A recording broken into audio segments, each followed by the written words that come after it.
God has secrets about biological life that are maybe transcend materialistic explanations. Even Christians sometimes get too materialistic. Are there actual senses that are beyond what we can measure?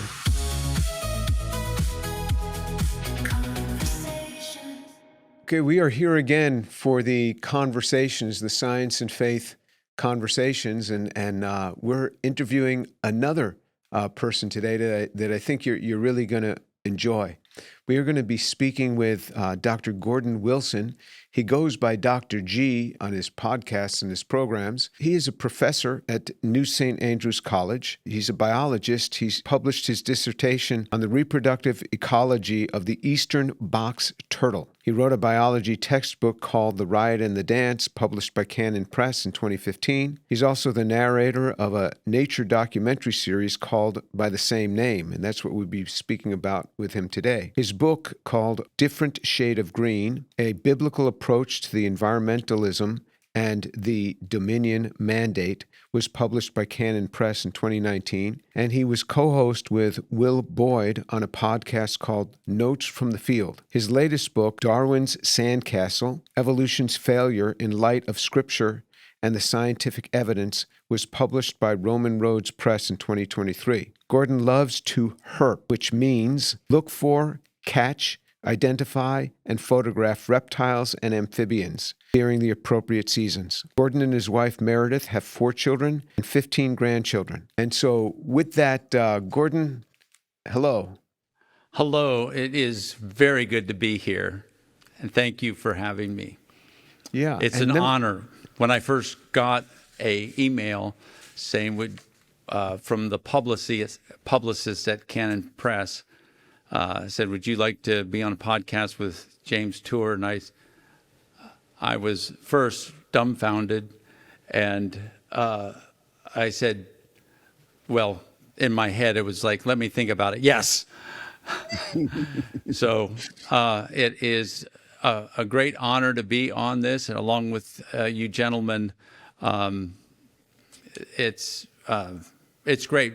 And particularly, and I've known about you for several years, and what I like about your podcast is that it's a wrecking ball for naturalism and origin of life stuff.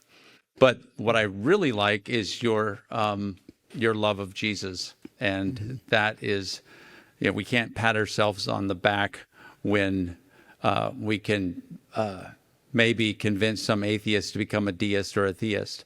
I mean, it's we need apologetics that takes you all the way to Jesus, and I am very grateful for your emphasis there. So thank you. Well, thank you for saying that, and I accept that. I love Jesus. I really do. And yes, I can tell. And I don't go in it trying to be a wrecking ball to no, but a good wrecking ball. Yeah, a good wrecking ball. Okay, let me ask you. I've seen 2 episodes of your videos where you are going through Africa and traipsing around and being chased by a rhinoceros, a very angry rhinoceros, and things like that, and then picking up these lizards that I would never just reach out and pick up, and you just seem to have made them your instant friend. And give me a little bit of background. How do you go from being a college professor to making these sort of documentaries? And did you know about filmmaking? Because what you've produced is first class. I mean, the music behind it, the visuals, it is. This is not college biology professor stuff. That's exactly right. It's not me. Long story short, in 2015, my nephew, Nate Wilson, best-selling author, also Notes from the Tilt World, Death by Living. He wrote lots of kids' books, and one of the entrepreneurs in our church, businessman, loved nature documentaries, and he came up to Nate, not me, and said, my family loves nature documentaries, but we're just so sick and tired of the evolutionary narrative. Would you make a nature documentary? And so my nephew lived right next door, and he knew that I was a biology professor, and his uncle, who loved nature and took him out insect collecting when he was 10. And after he accepted to do these nature documentaries, he walks over to my house and says, "Uncle Gordon, would you be the narrator?" Told me about the proposition and said, "Would you be the narrator?" And I said, "Let me think about it." Yes, basically. This was not something that I had really thought of. I mean, I've always loved nature documentaries, but I didn't feel like I had the skill set to do this kind of production at all. So I was very content to be just a biology professor at a small classical liberal arts college in northern Idaho. And then this sort of, this is what happens when you take your 10-year-old nephew insect collecting, but he turns out to be a best-selling author and a shaker and mover, and so here we are, 11 years later. We started filming in 2015, and then we did 2 feature films that were Riot in the Dance Earth, which came out in 2018, and then Riot in the Dance Water in 2020. And then Angel Studios picked it up, and they wanted to go to an episodic format. So instead of these hour-and-a-half ones, we've trimmed it down. So you saw Africa, 2 episodes of Africa. Those were the first 2 episodes. We've got 9 all done. So I bet people are already wondering, how can they access this? They can access it through Angel Studios, and then Canon Plus is Canon Press's streaming service.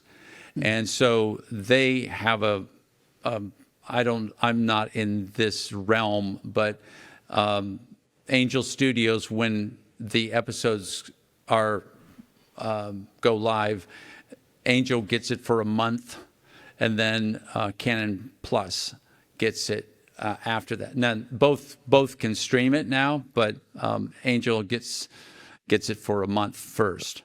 Okay, we will put those links in the description box so our viewers can look at it. But it is really great. I'm going to ask one more question, then I'm going to turn you over to these other guys, who they've got a lot of questions. What's been the response from biology colleagues who may not come from a Christian worldview? Have you gotten any response from them on this, or have they summarily dismissed you, or have they just not said anything? Pretty much silence. I don't know if they really even know about it. I know I'm in the same town as the University of Idaho, and there are a few, there's one biology faculty there that we've gone out and interacted a little bit. And I think he knows about them, but he's an evolutionary biologist. And so my assumption is that I've been thought of as a heretic. I'm outside the pale because I think God has a lot to do with it, everything to do with it, in fact. And that's sort of that's heresy in mainstream secular biology.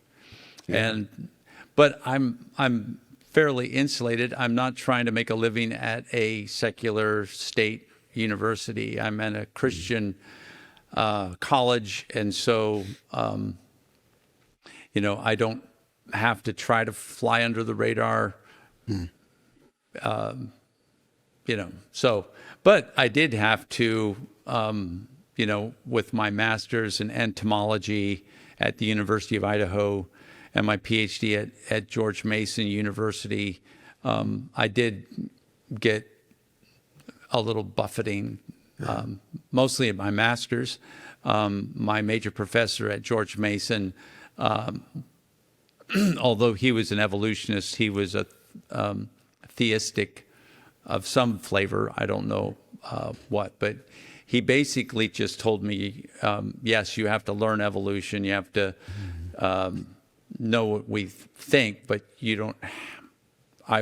You're not going to get any grief from me come dissertation time and anything like that. So well, people are always going to go through things like this. And remember, in the book of Hebrews, it says, you've not yet resisted to the point of shedding blood. So if you've not shed blood, you've not hit the biblical level of persecution. This is all just right. It's child's play. very, it's very light. Yeah.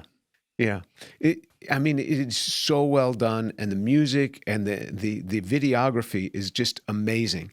I'm gonna just turn it over to Unsi and have at it, Unsi. Yeah, no, when I first heard that you'd made this or worked on this documentary, I was a bit nervous at first. I was like, is this going to be like the Christian subculture version of a nature documentary? Is it going to have like, what kind of production values is it going to have? Is this really going to land, or is this going to be like this milquetoast version of it? Right. And it's beautiful. I got to watch it with my family, my wife and my kids, and we loved it. I mean, it's thoughtful, it's thought-provoking, it's deep, and it's beautiful. And, in case any of our viewers are like also having the same concerns, I was wondering maybe we could play a clip just to showcase how beautiful this piece of work is. So I'm going to share my screen over here and get it rolling. Continent sprawling with dramatic landscapes and extreme ecosystems. For centuries, her majestic, fantastical, and dangerous creatures have enticed travelers from all over the world to cross oceans to meet them in person. Foreign travelers spend tens of billions of dollars every year to come see the largest, the fiercest, the strangest, the fastest, the wrinkliest, the fattest, the muddiest, and even the pinkest creatures on the planet. Migrating across eternal grasslands and hunting below towering mountain peaks, wallowing in warm rivers and soaring over glassy salt flats. This is where God placed some of his most magnificent handiwork. I hope to live long enough to explore as many of Africa's wild worlds as possible.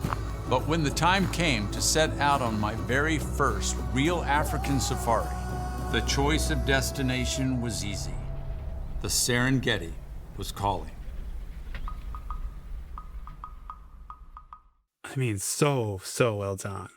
Beautiful. Rob, what do you think? I think it's fantastic. I enjoy wildlife documentaries so much that my family knows not to give me the choice of what to watch.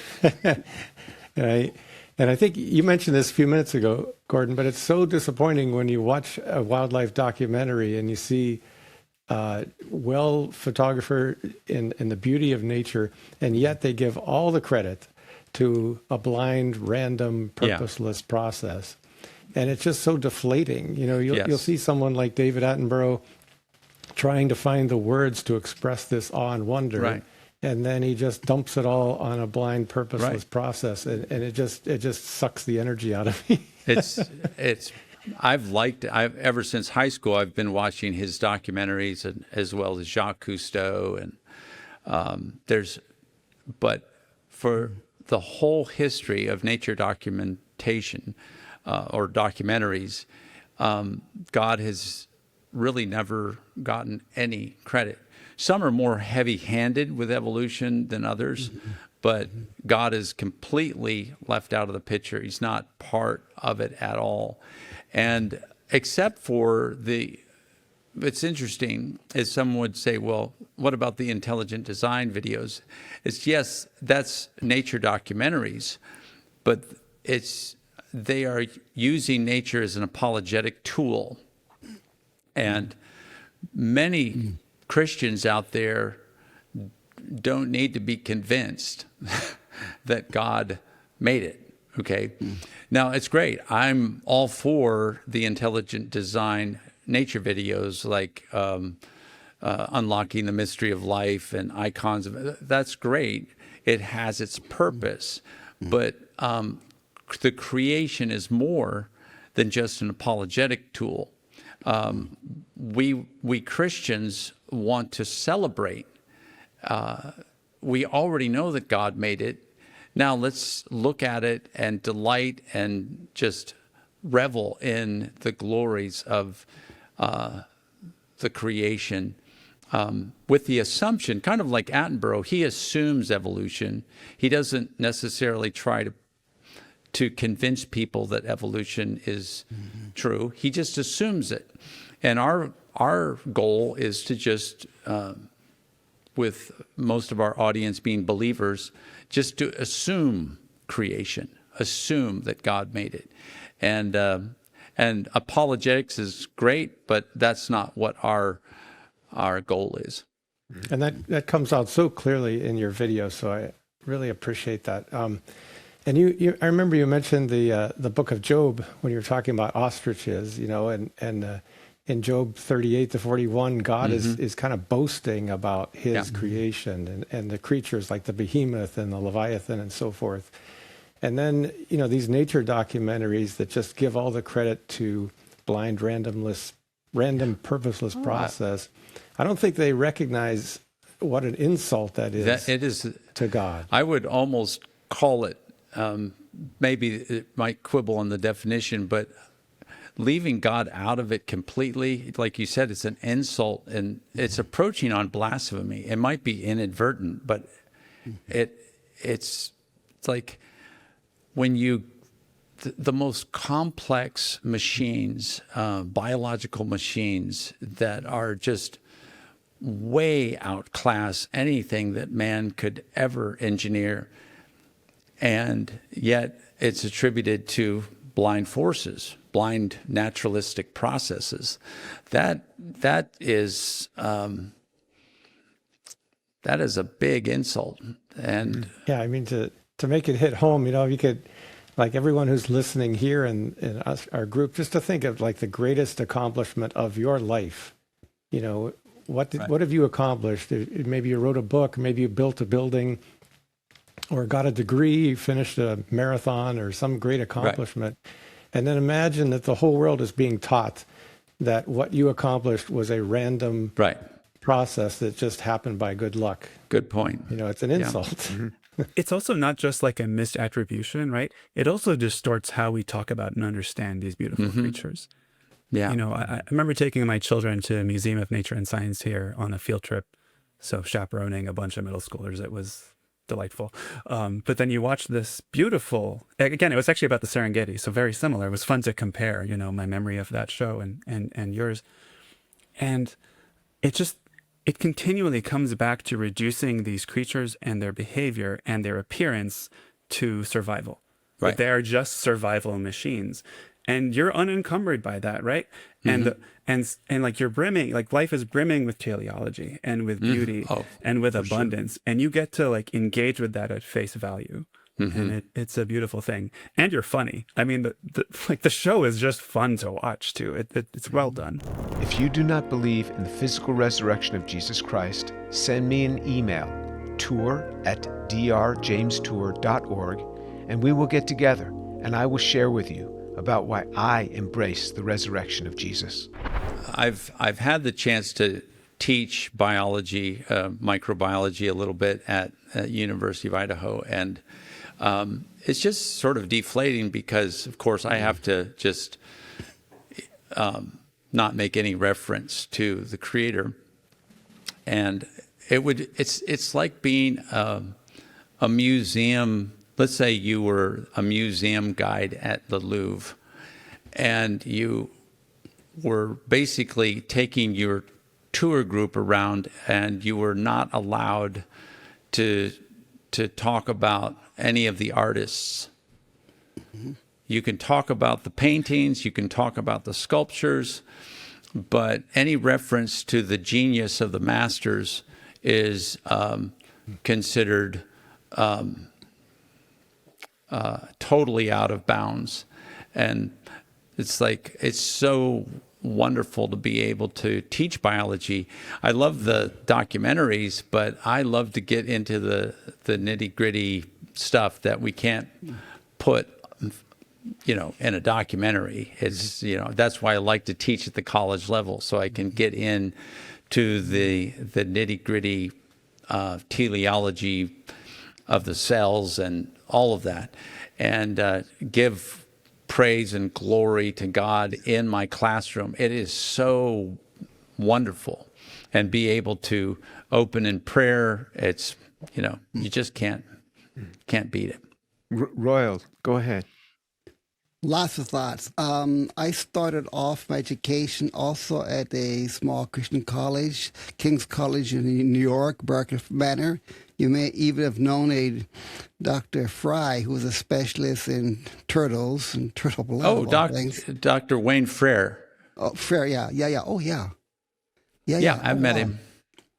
Quite amazing. So I've experienced this contrast of being able to openly give God praise and admire, what He has created. And then most of my education was in secular universities where that was forbidden. And it's disappointing,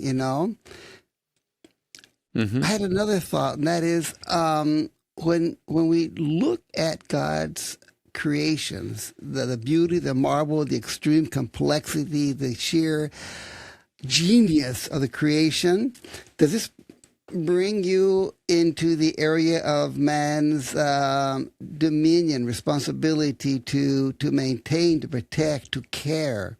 You see, these aren't just survival of the lucky, so to speak. These are loving creations of our Creator. Right. That's why I wrote the book, Different Shade of Green, which is one of my wheelhouses, because as a biology professor, the two main things, the creation evolution controversy, that was one area that I had to engage with for decades.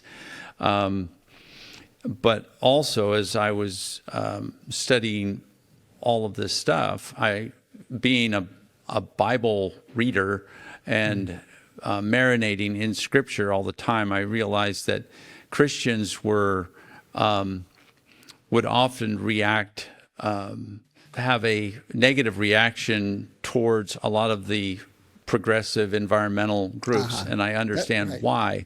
But there was such a reaction against it that they were throwing out some baby with the bathwater. Right. And so I wanted, or Christians would drink the Kool-Aid of the secular environmental agenda.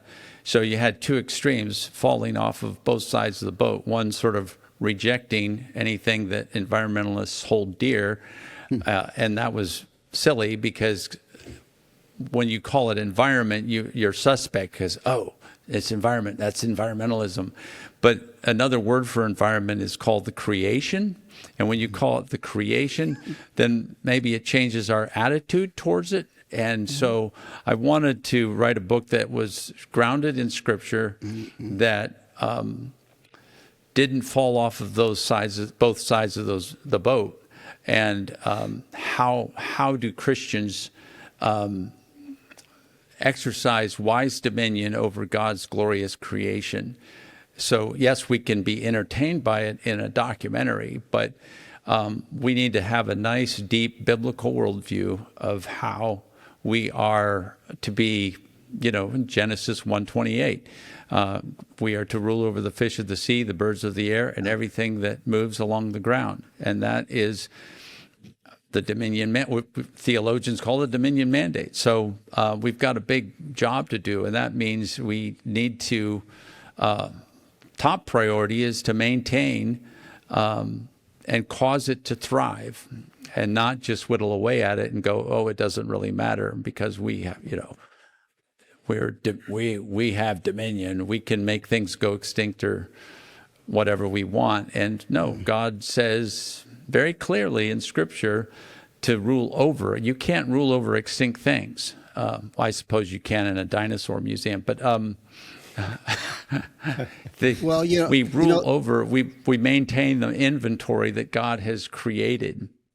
And so that was, the verse about not muzzling of the ox that is working. It's the idea also that God cares. There are many verses in the Bible about God caring for the sparrow, about God caring for the ox. So it's not dominion in the sense of, a master slave. Yeah, exactly. It's, and if we look at dominion, most people don't like that word, so they replace it with stewardship because dominion sounds kind of exploitive and oppressive. But dominion in a biblical sense is something that our rules should cause it to thrive. It should cause it to flourish. It shouldn't cause it to languish and to be exploited and oppressed. Yes, we can hunt. A person can hunt. It's not murder. But we should look at, in a fallen world, we in Genesis 9:3, God opened up the menu. We can eat more than plants, and we can eat, but we can also, at the same time, make sure that nothing is just thrown under the bus because of our lack of foresight and understanding of how our actions affect the surrounding environment. Mm-hmm. So, Unsi, did you have another clip you wanted to show? Yeah, I'd love to. I think this is a great one to piggyback off of just what you just said. Let me play it, and then we can chat about it. In 1999, a group of elephants went rogue in South Africa. Their matriarch had been killed by a poacher, and the elephants were afraid and angry and destructive. A man named Lawrence Anthony stepped in. He successfully and boldly calmed the new matriarch with nothing but his body language and tone, and was eventually able to get the herd moved to a preserve where they would be safer from poachers and also have room to be their massive selves.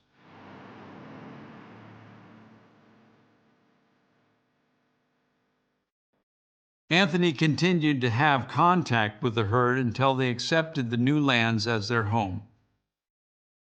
And here's where the story becomes impossible for materialists. 12 years later, Lawrence died of a sudden heart attack, and far, far away, the elephants somehow knew Lawrence was gone. And the herd that he had helped began to travel to say their goodbyes, bringing friends and young, crossing miles of terrain until they reached the house of the man who had shown them kindness. They encircled Lawrence Anthony's house for days, swaying and grieving in a funeral liturgy similar to how they mourn one of their own. And then they dispersed. And that is the kind of creature God made the elephant to be. A wild animal large enough to stomp your house into kindling, but kind enough and wise enough to gather and mourn the loss of one good man. Like the wise man said, an elephant never forgets. Gordon, when, oh my goodness, it's so beautiful. When my wife and I were watching this again with our kids, we just looked at each other and we were both in tears hearing that story. Mm-hmm. I mean, creation is a gift. Yes. And it's a gift we learn from. And what struck me with that clip in particular, sometimes in our zeal for like human exceptionalism, it's almost like the only way we can talk about animals is to show how they are so different and so much less. And you don't at all fall into that trap.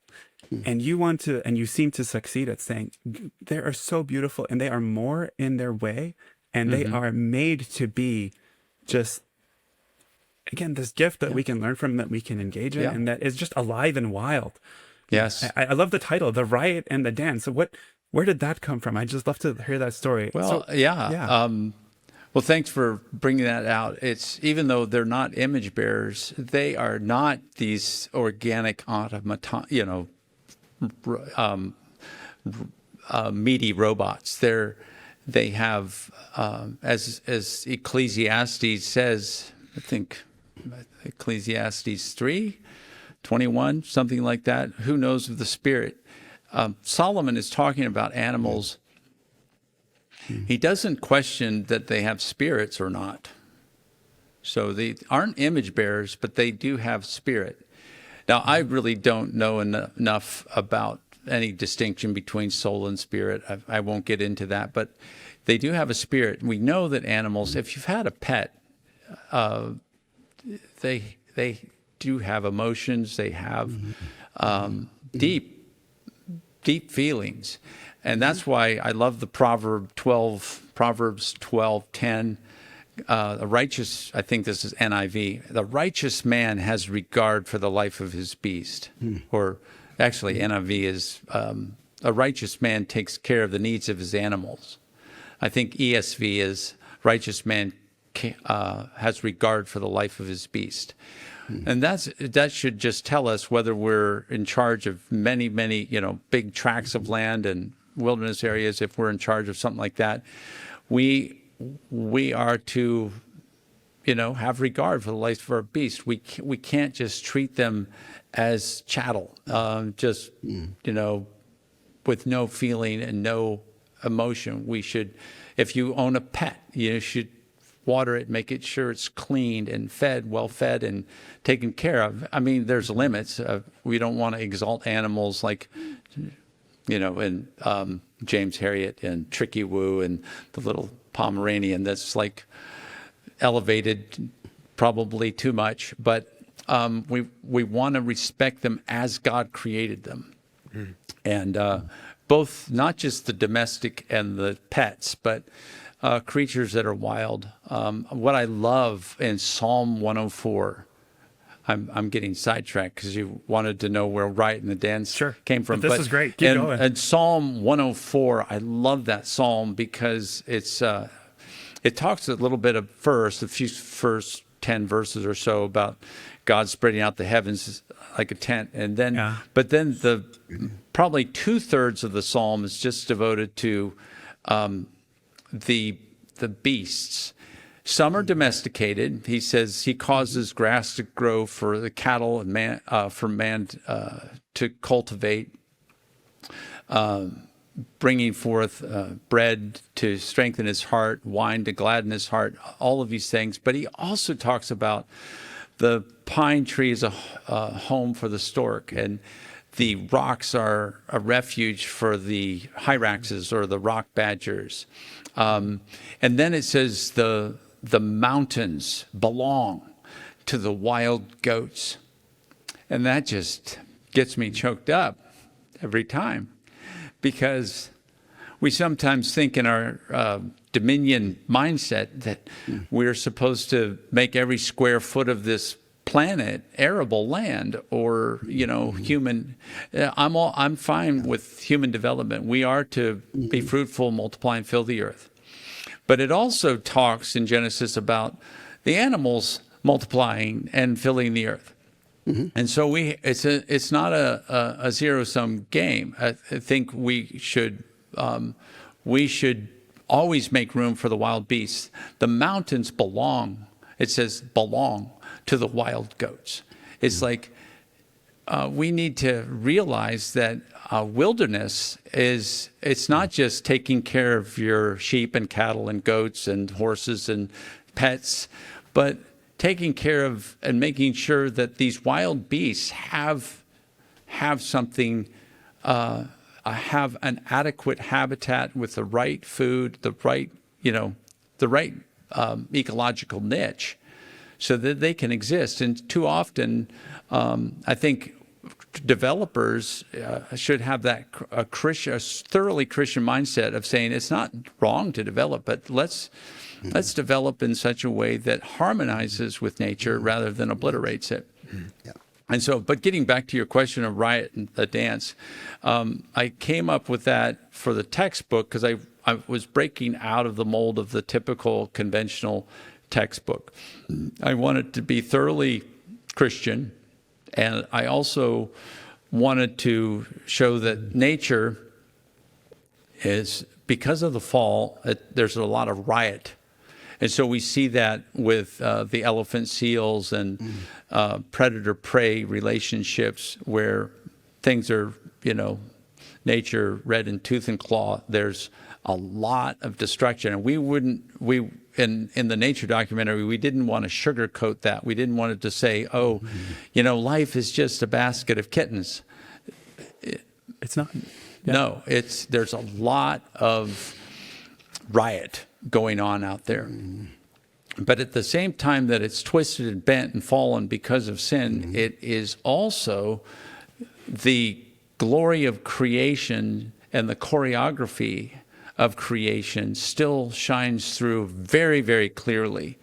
At the ecosystem level, the biogeochemical cycles, the nitrogen cycle, the carbon cycle, all of those are dances. And then even at the organismal level with beautiful, Western grebes courting, there's dances, there's literal dances, snakes courting, or there's dances in life that are truly dances.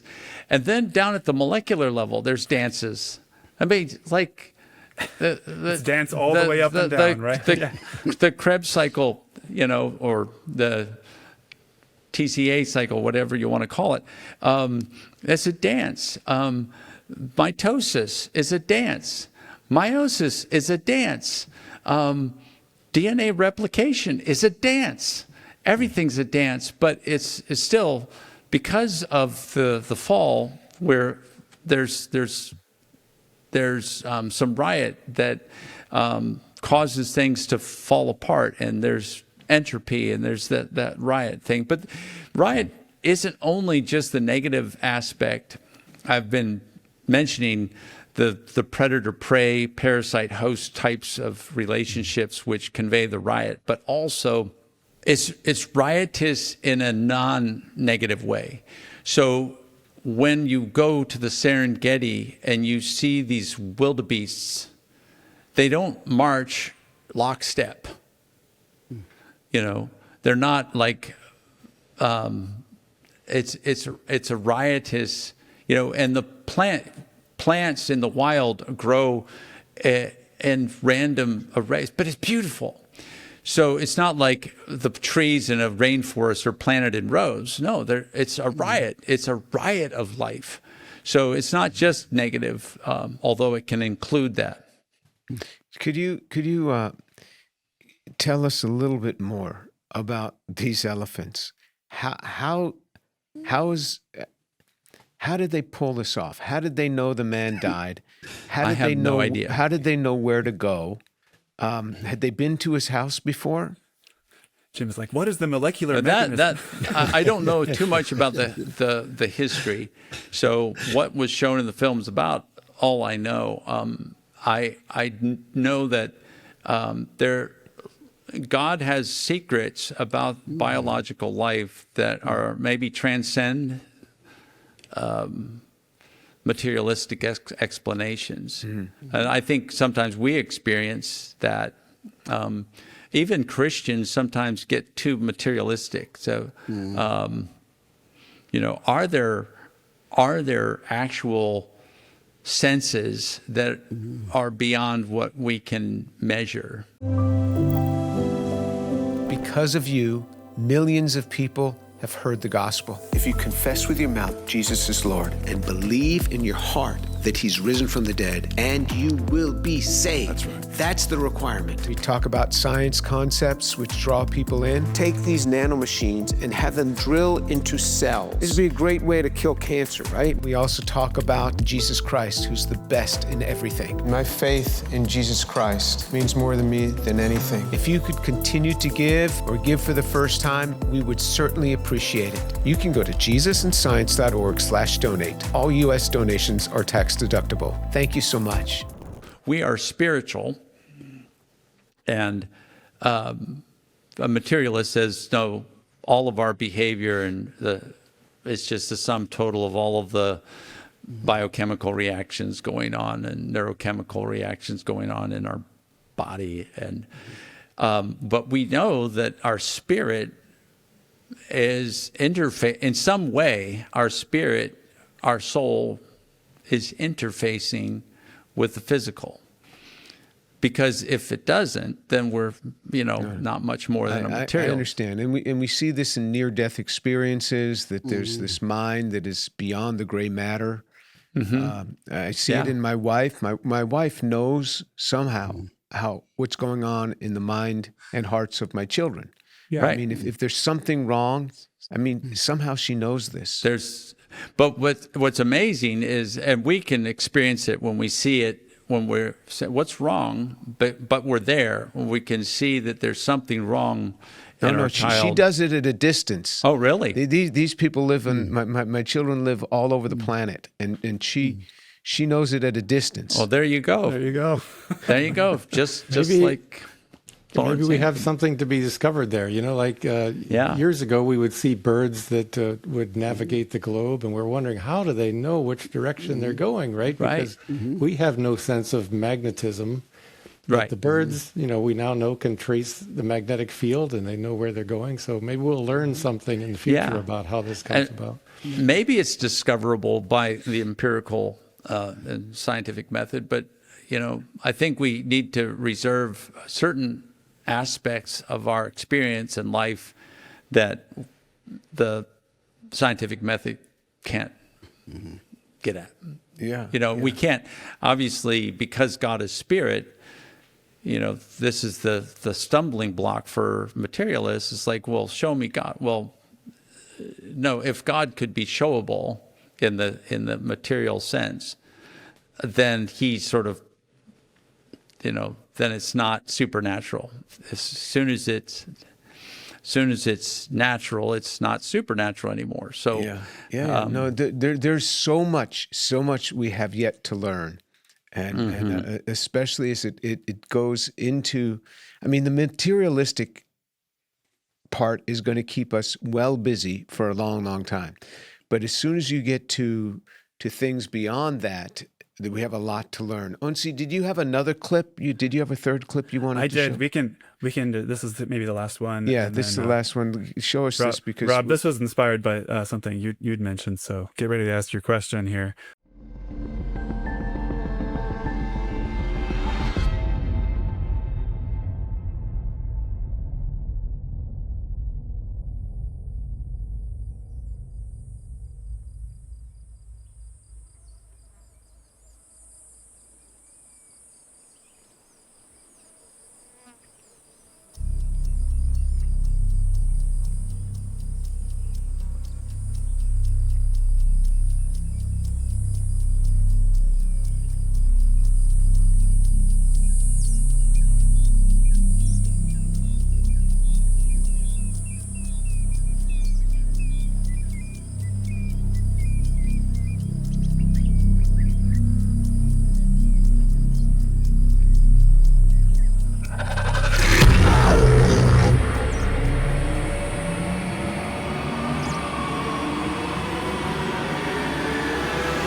So good, so dramatic. There's a bit of the riot there. That's right. That's the riot. So, there you saw 70 seconds of filming, and I stand back and wonder, how much film did you have to how many bits of data did you collect to get that? It's amazing. This is a guess, but being with my one of the videographers is my son, Dane, and then two brothers, Alec and James Ingebretson, and we've had other photographers in there, but I am just shocked that maybe 1 or 2% of the footage is used for they once they're done cutting everything that or selecting those clips that they want, and then they come up with an arc. And then they show me the story, or the last few episodes. I started writing when we started to go episodic. Before it was Nate writing, my nephew, but I I would just see the footage that was cut, but it was like 1 or 2% of the total footage. And then I would write probably double of what I needed to, and then it would be trimmed down by editors, and it's quite a process. And so I want to give credit to where credit is due. Those guys know how to make. They're the artistes. They're the artistes that can take the footage and. We biologists, I do like to popularize. It's like technical papers sort of bore me, and I do like to take God's glory and describe it in a way that's beautiful. But I'm very thankful for God making filmmakers and editors that can make it more beautiful and work my writing and make it nicer. Yeah. And I enjoyed your writing immensely. You know, the words you picked, like the story of the elephant. You heard some of the best writing there. And I have to say that was mostly someone else. That was like somebody got a hold of that story, and that was research beyond me. You know what? I want to give each one of these guys an opportunity to ask a final question. So, Royal, I'm going to start with you. Do you have something you want to ask Gordon?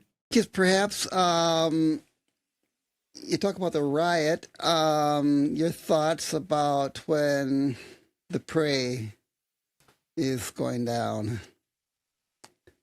Do you feel bad about it? A zebra, I mean, the lion's got to eat, but how do you feel about? Well, that's a good question, and it sort of gets into some theological things that we might. From my perspective, I say that death is not normative, and so Genesis 1:29-30. That it was clear in Genesis that everybody was herbivore,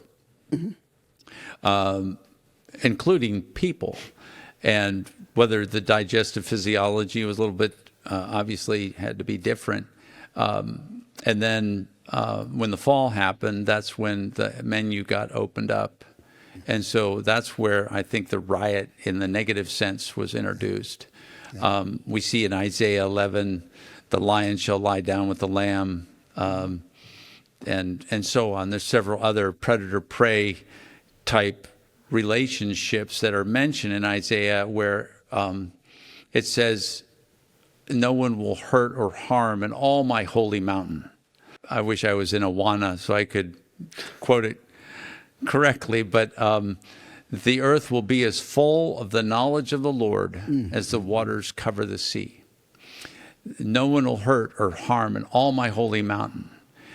So there will still be lions, and there will still be cobras. It said the child shall play by the cobra's den and reach into the adder. You know, it's just something we can't quite fathom. There will still be serpents. There will still be cobras, recognizably, and yet no one will have those adversarial relationships, and I think herbivory will be the norm. And I'm not advocating for vegetarianism because we live in a world that now is operating in that sort of way. But I think that that's riot, and someday. In the eschaton, there's going to be this restoration, so we don't the killing.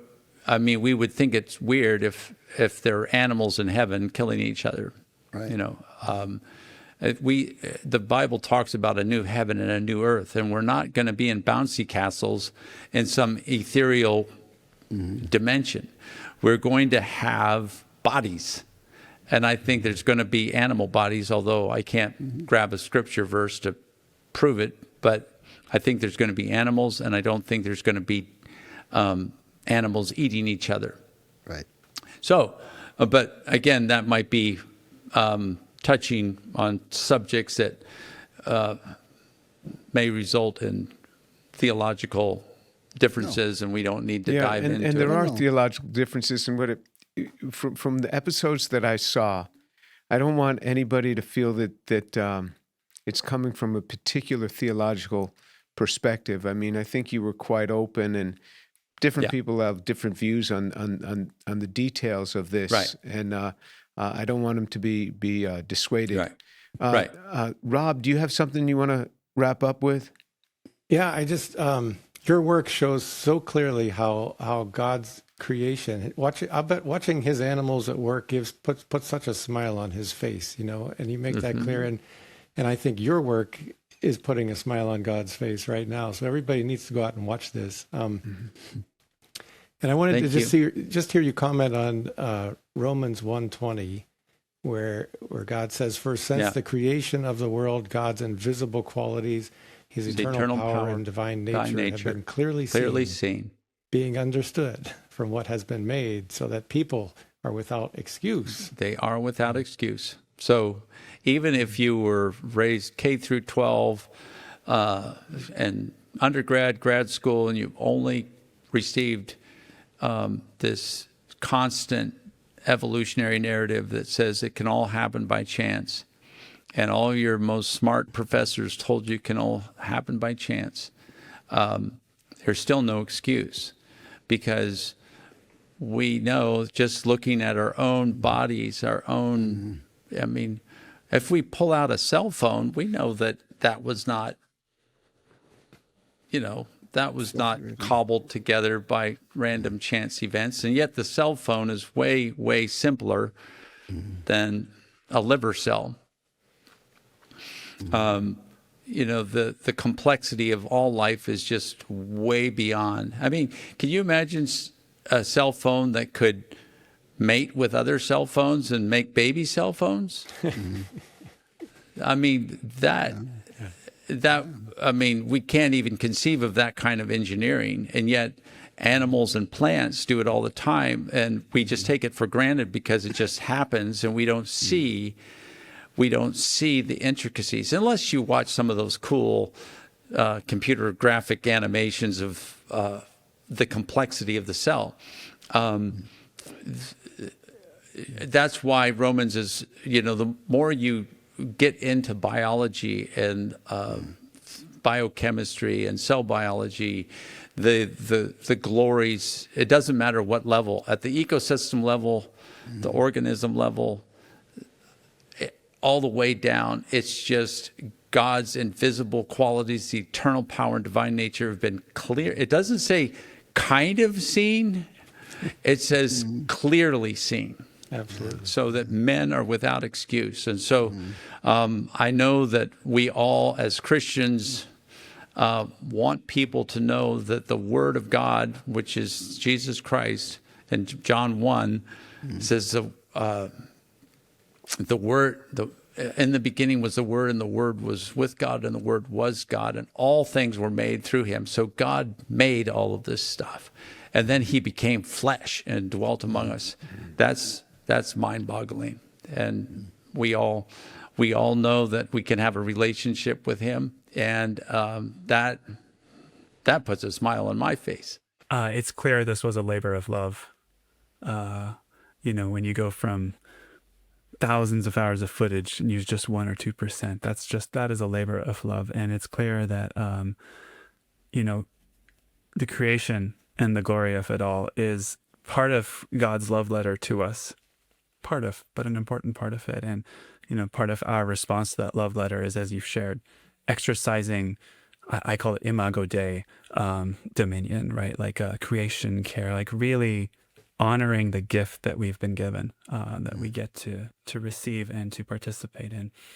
And I suppose on the theme of love, the question I have, it's a kind of a generic question, but I'm really curious to hear, because we only got to see 2 episodes and there's 9, and you end up in Australia and the Amazon and the South Pacific, right? Yeah. Maybe the question is, what what was the moment when you kind of really fell in love with this project? Like, what was that experience? What's the most memorable thing that you encountered as you went on this journey? Well, fell in love with it right at the beginning. I liked all of the visits, but one thing that we made clear in one of our first, this was you saw the episodes, but there's the Riot and the Dance, Earth and Water. We made, it's very easy for people to think, oh, you have to go to an exotic place to see the glory of God. No, you can go right in your backyard. Go out and see sometimes I call it the magnificence of the mundane. The glory of God is right there in your in the birds that come to your feeder. We think it's exotic because it's overseas. And yes, I like going there and seeing animals that I'd never seen before. But I want kids, specifically kids, because my fan base is mostly about 4.5 feet tall. That's most of my fans. And they're the ones that I want them to know that the glory of God is right outside their door, not in Borneo. It's great to go to Borneo, but not everybody can go to Borneo or Komodo, or Tasmania. But I'm happy to just go outside my door and catch a garter snake, or whatever. It's the glory is there. But just don't I want to give kids new eyes so that they can see the glory everywhere, not just, oh, I wish I could go to, this faraway place. Yeah. When I was a kid, I used to flip over big stones and just look at this diversity of life. That's so great. much going on underneath a rock. I know, it's great. Yeah. So Gordon, what I'd like to say is there anything available free on YouTube that people can just click on to get a sense of the things that you do? Well, there are definitely trailers of Riot in the Dance, trailers that you can find online, YouTube or things like that. It does, because it costs, a lot of money to do these programs. That's why there's streaming services. And so, but with Canon Plus, you get you get all the content on Canon Plus. You get all the content on Angel when you subscribe. But yeah, as far as whole episodes, that is something I don't know if there are whole episodes. That would be somebody would pirated it if it's a full episode. But but there are trailers. We'll link to the trailers. The trailers are there and sprinkled around Riot and the Dance. There's multiple trailers that have come out over the years. Yeah, got it. And that gives you definitely an idea, just like the clips you showed. It gives you, and even more of a montage. So you were showing just particular segments, but the trailers give lots of little clips. Yeah. Okay, Gordon, take it home. What do you want to say? Well, first, it's just an honor to be on your podcast and to just chat with you guys about this project. I hope that we are not the only one. I hope that God will provide more funding so that we can continue to do this. And I would be fine with other people doing Christian nature documentaries of the same. It's great. I'm happy if we're the only thing out there. But if people get inspired and they want to do stuff like this, it wasn't just Jacques Cousteau or Attenborough. There was Nat Geo. Everybody, let's do it. Let's do it. Well, if more Christians did it, then we could really flood the market. And I think a lot of people out there believe that there's a God, and they're tired of doing Darwin detox after they watch a show. And in our last episode that we did on Komodo, we did a segment on Attenborough, a short segment on Attenborough, because I was reading his book that he wrote back in '57 called Zoo Quest for a Dragon. He just turned 100 years old, and on May 8th.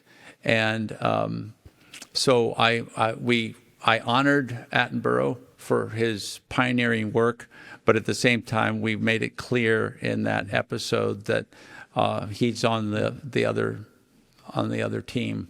Mm-hmm. So we want more and more of this kind of stuff to glorify God in creation. Okay. Well, thank you for joining us, and thank you for the work that you do. God bless you, my friend. Thank you. And it was great to talk to all of you. The chemistry cries out that it could not have happened this way. But it's this very powerful, visceral question that I get struck by sometimes. They try to find the best series of conditions to get a super high yield. A magical device. And the more we learn about it, the more marvelous it becomes. Conversations.